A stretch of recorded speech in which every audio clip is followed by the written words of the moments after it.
은행은 언제나 안전하다. 이 말 정말 믿으시나요?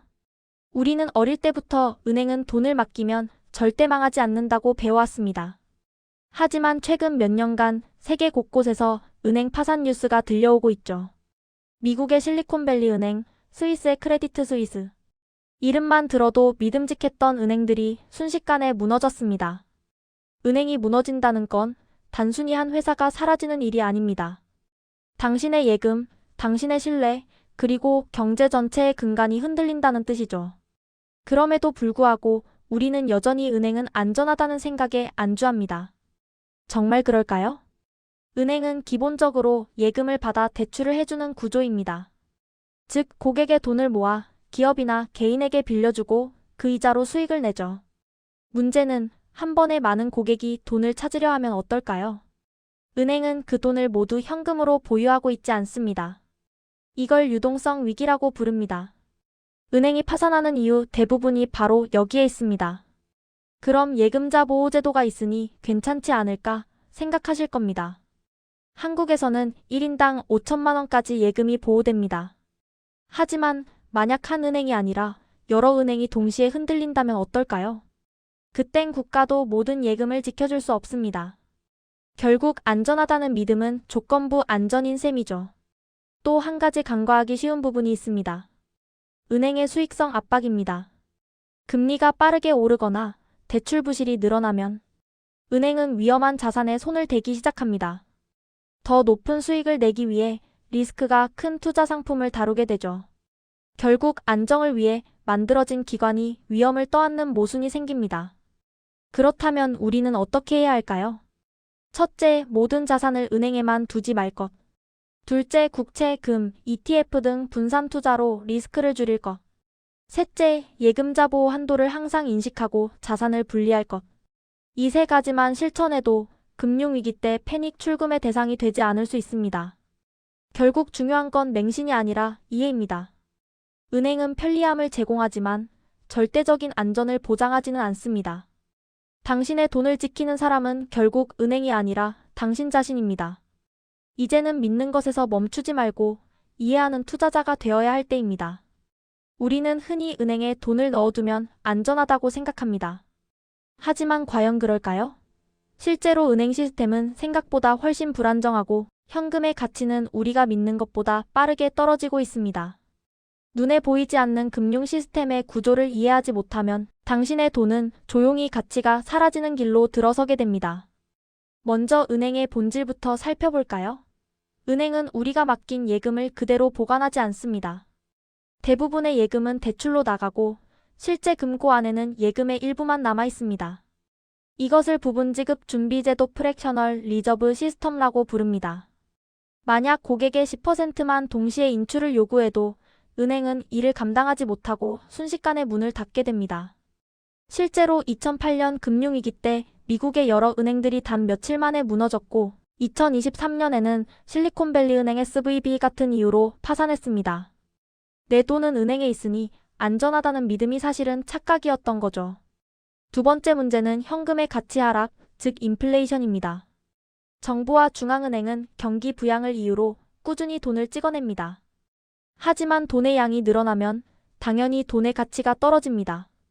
10년 전 1만 원으로 살 수 있었던 커피 두 잔이 이제는 한 잔 값도 안 되는 이유가 바로 이것입니다. 통계청에 따르면 지난 20년간 누적 물가 상승률은 50%를 넘었습니다. 즉, 당신이 통장에 1천만 원을 넣어뒀다면 지금의 실제 구매력은 700만 원 수준으로 줄어든 셈입니다. 문제는 우리가 이걸 손해라고 느끼지 못한다는 점입니다. 숫자는 그대로지만 가치가 줄어드는 보이지 않는 세금을 내고 있는 것이죠. 이게 바로 인플레이션의 무서움입니다. 은행 이자율이 23%일 때 물가 상승률이 45%라면 명목상으로는 돈이 늘어나지만 실질적으로는 매년 가난해지고 있는 겁니다. 그렇다면 어떻게 해야 할까요? 답은 간단합니다. 은행 밖으로 눈을 돌려야 합니다. 모든 돈을 현금으로 두지 말고 일부는 실물 자산이나 생산 자산에 분산 투자해야 합니다. 부동산, 주식금, ETF, 심지어 디지털 자산까지 위험은 다르지만 공통점은 가치가 오를 가능성이 있는 자산이라는 점입니다. 물론 투자는 리스크가 있습니다. 하지만 더 큰 리스크는 아무것도 하지 않는 것입니다. 인플레이션과 은행 시스템의 불안정성은 우리 모두의 자산을 조용히 갉아먹습니다. 결국 현금은 가장 안전한 듯 보이지만 가장 위험한 자산입니다. 스스로에게 물어보세요.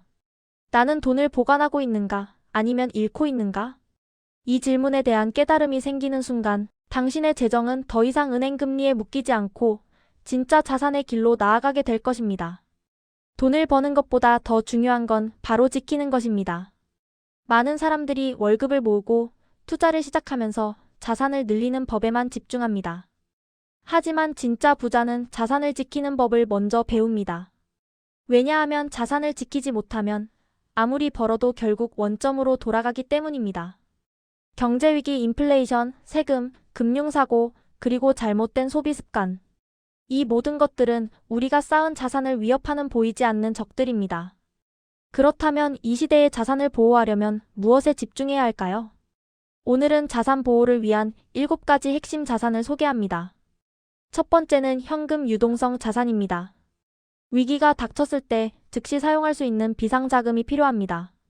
최소 36개월치 생활비는 언제든 꺼낼 수 있는 계좌나 CMA, 단기 예금 형태로 보관하세요. 이는 투자 기회가 왔을 때 빠르게 대응할 수 있는 즉시 전력이 되기도 합니다. 두 번째는 생산 자산, 즉 돈이 돈을 버는 구조를 만드는 자산입니다. 주식, ETF, 채권, 배당주 등이 여기에 포함됩니다. 특히 배당주는 꾸준한 현금 흐름을 만들어 자산의 안정성을 높여줍니다. 세 번째는 실물 자산입니다. 부동산, 금, 은, 귀금속 등은 금융시장의 변동성 속에서도 가치를 유지하거나 오히려 상승하는 경우가 많습니다. 특히 인플레이션 시기에 현금보다 실물 자산이 훨씬 강력한 방어 수단이 됩니다. 네 번째는 지식 자산입니다. 자신에게 투자하는 건 절대 손해가 아닙니다. 독서, 기술 습득, 자격증, 네트워크 이런 것들은 단기적으로는 보이지 않지만 장기적으로는 자산을 불리는 가장 강력한 무기입니다. 지식은 세금도 인플레이션도 빼앗을 수 없는 자산입니다. 다섯 번째는 건강 자산입니다. 많은 사람들이 이 부분을 간과하지만 건강이 무너지면 모든 자산이 무의미해집니다. 의료비 지출이 커지는 순간 평생 모은 돈이 한순간에 사라질 수 있습니다. 규칙적인 운동과 건강한 식습관은 최고의 보험입니다. 여섯 번째는 관계 자산입니다. 신뢰할 수 있는 사람들과의 관계, 전문적인 네트워크는 위기 상황에서 당신을 지켜줍니다. 실제로 부자들은 돈보다 사람을 먼저 관리합니다. 진짜 위기 때 손을 내밀어줄 사람, 함께 기회를 만들 사람, 그게 바로 관계 자산입니다. 마지막 7번째는 디지털 자산입니다. 시대가 바뀌며 디지털 기반의 자산이 점점 중요해지고 있습니다. 온라인 브랜드, 콘텐츠, 데이터, 코인 혹은 개인 플랫폼 같은 것은 미래 세대의 부의 토대가 될 것입니다. 결국 자산 보호의 핵심은 분산과 균형입니다. 하나의 자산에 몰빵하는 대신 다양한 자산을 적절히 배분해 리스크를 줄여야 합니다. 버는 것보다 지키는 것이 어렵고 지키는 것이 곧 부의 지속 가능성을 결정합니다. 스스로에게 물어보세요. 나는 내 자산을 단순히 늘리고 있는가, 아니면 보호하고 있는가? 그 답을 찾는 순간 당신은 돈을 버는 사람이 아닌 진짜 부를 지키는 사람이 될 것입니다. 요즘 금리 오르는데 어디에 투자해야 할까? 많은 분들이 이렇게 묻습니다. 주식은 변동이 크고 부동산은 진입 장벽이 높죠. 그래서 오늘은 안정적인 자산의 대표, 바로 국채에 대해 이야기해 보겠습니다. 국채는 정부가 돈을 빌리기 위해 발행하는 채권입니다. 쉽게 말해, 정부가 나에게 돈을 빌려주면 일정 기간 뒤에 이자와 함께 갚겠다는 약속이죠. 민간 기업이 발행하는 회사채보다 안정성이 매우 높습니다. 왜냐하면 국가가 부도날 확률은 극히 낮기 때문입니다. 그래서 국채는 무위험 자산이라고 불리기도 합니다. 그렇다면 국채는 어떤 사람이 투자하면 좋을까요? 첫째, 원금 손실이 두려운 사람에게 적합합니다. 둘째, 꾸준한 현금 흐름을 원하는 사람, 즉 매달 안정적인 이자, 수익을 받고 싶은 투자자에게도 좋습니다. 셋째, 포트폴리오의 변동성을 낮추고 싶은 사람에게 유용합니다. 주식시장이 흔들릴 때 국채는 마치 완충장치처럼 위험을 줄여주기 때문이죠. 국채의 수익률은 금리와 반대로 움직입니다. 금리가 오르면 국채 가격은 떨어지고 금리가 내리면 국채 가격은 오릅니다. 따라서 언제 매수하느냐가 수익률을 결정하는 중요한 포인트가 됩니다. 하지만 장기적으로 보면 국채는 꾸준한 이자와 안정적인 원금 회수로 불확실한 시장 속에서도 예측 가능한 수익을 제공합니다. 최근엔 국채 ETF나 국채형 펀드처럼 간접적으로 투자할 수 있는 방법도 많습니다.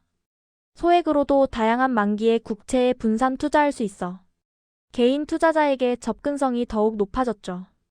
특히 3년, 5년, 10년물 등 기간별로 선택할 수 있어서 자신의 투자 목적에 맞게 설계할 수 있습니다.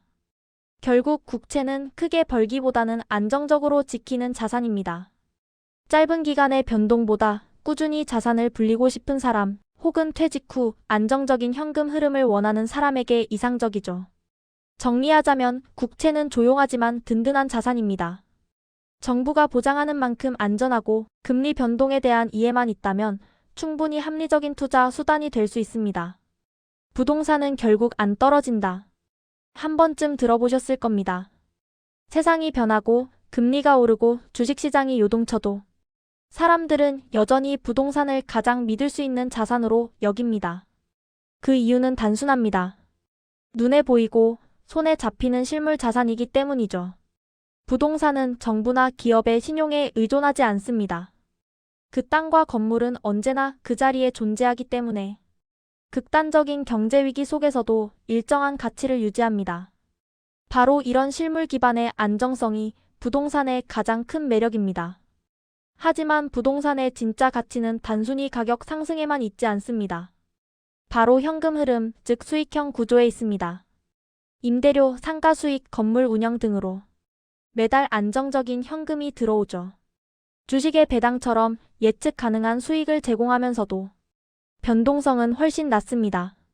물론 부동산 투자에도 리스크는 있습니다. 금리가 오르면 대출 부담이 커지고 공급 과잉이나 인구 감소는 지역 가치에 영향을 미칩니다. 특히 단기 차익을 노린 투기형 접근은 위험합니다. 하지만 장기적으로 입지, 수요, 현금 흐름을 고려한 투자라면 부동산은 여전히 포트폴리오의 중심 자산이 될 수 있습니다. 부동산의 가장 큰 장점 중 하나는 레버리지 효과입니다. 즉, 자기 자본보다 큰 자산을 운용할 수 있다는 뜻이죠. 예를 들어 1억 원을 가지고 5억짜리 부동산을 매입하면 나머지는 대출로 채우더라도 자산 가치는 5억 원 전체를 기준으로 움직입니다. 수익률이 높아지는 이유가 바로 여기에 있습니다. 하지만 반대로 부채 관리 능력이 부족하면 큰 손실로 이어질 수도 있죠. 최근엔 부동산 투자 방식도 다양해졌습니다. REITs 리츠, 부동산 펀드, 조각 투자 등 과거처럼 큰 돈이 없어도 소액으로 참여할 수 있습니다. 이런 상품들은 상업용 건물이나 물류센터 등 안정적인 임대 수익을 나눠 갖는 구조로 되어 있어 현대적인 분산형 부동산 투자 수단으로 각광받고 있습니다. 정리하자면 부동산은 여전히 시간이 만들어주는 자산입니다. 단기 등락보다 꾸준한 현금 흐름과 실물의 안정성이 핵심이죠.